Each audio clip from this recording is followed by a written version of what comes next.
Hi, my name's Dan, and this is my first video blog post.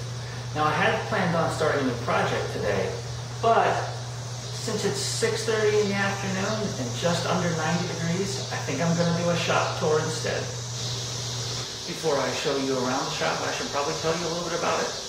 My shop is multi-purpose. It's a woodworking shop, a metalworking shop, and a working two-car garage. So there are some pluses and minuses with my shop setup. Let's start with pluses.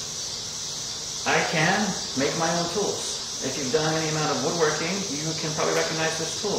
It's just a tool to align your table saw blade or your table saw fence to the miter slot. In this case, this was just some scrap aluminum that I had sitting around that I just machined to the proper width so that it fit nice and snugly in the miter slot. And then it's just held together with some socket head cap screws.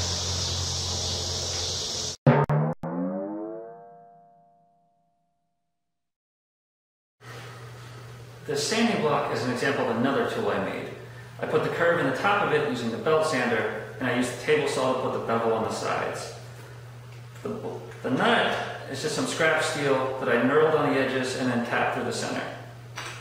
The benefit of a custom tool like this is that it's sized perfectly to fit my hand, so I can use this block for hours without my hand cramping up.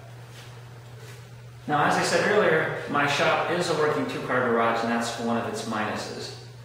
I cannot waste any storage space, so as I show you around the shop here, you'll see how I came up with some interesting ways of saving space.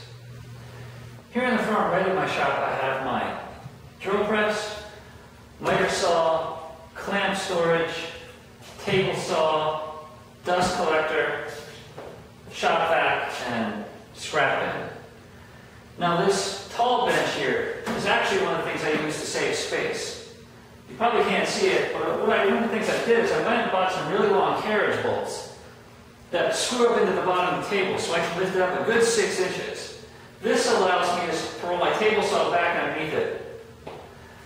Additionally, when I set it up, I raise it so it's just high enough to be even with the top of my miter saw, and this allows me to cut long boards.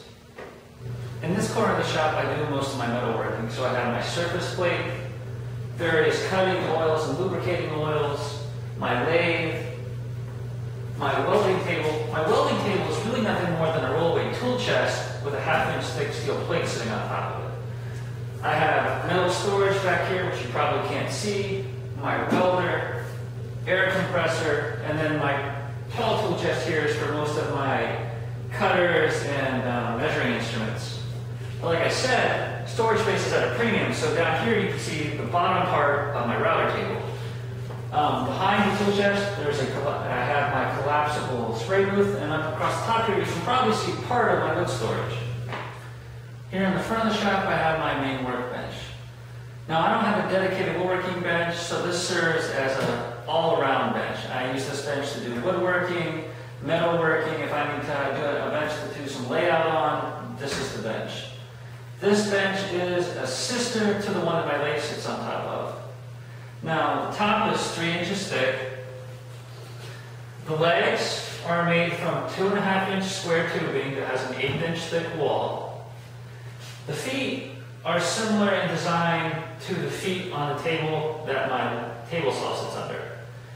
The actual screw part itself is a 3/4 inch by 8 inch long carriage bolt that I turn the end down on.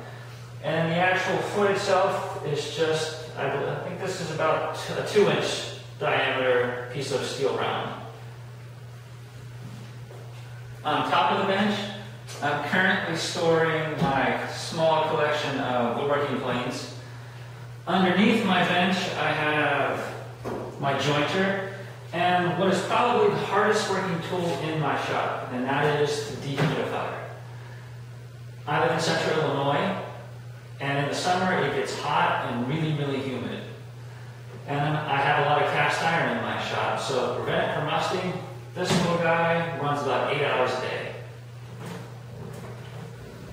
At the end of the bench is my horizontal bandsaw. Now, in my opinion, this tool is an absolute must-have in a metalworking shop. If you've ever tried to cut a thick piece of steel by hand, you know how tiring and how hard it is just to keep a nice, clean, straight cut. Right over here is the largest heaviest, and oldest tool in my shop. This is what will be my milling machine. It is a pre-1940s era U.S. machine tool vertical mill. It's actually the predecessor to the Burke millwright.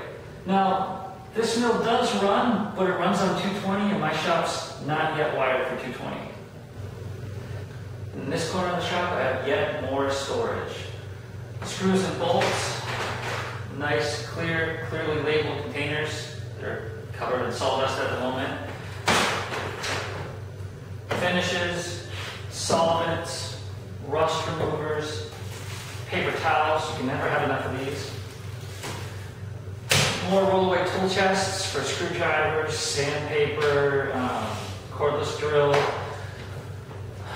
These tops are actually just soft maple glued together, similar to my bench top. I have my planer on this one, and at some point I want to get an oscillating spindle sander for to sit on top of this bench. Back here in the corner is the most important tool in the shop. Fire extinguisher.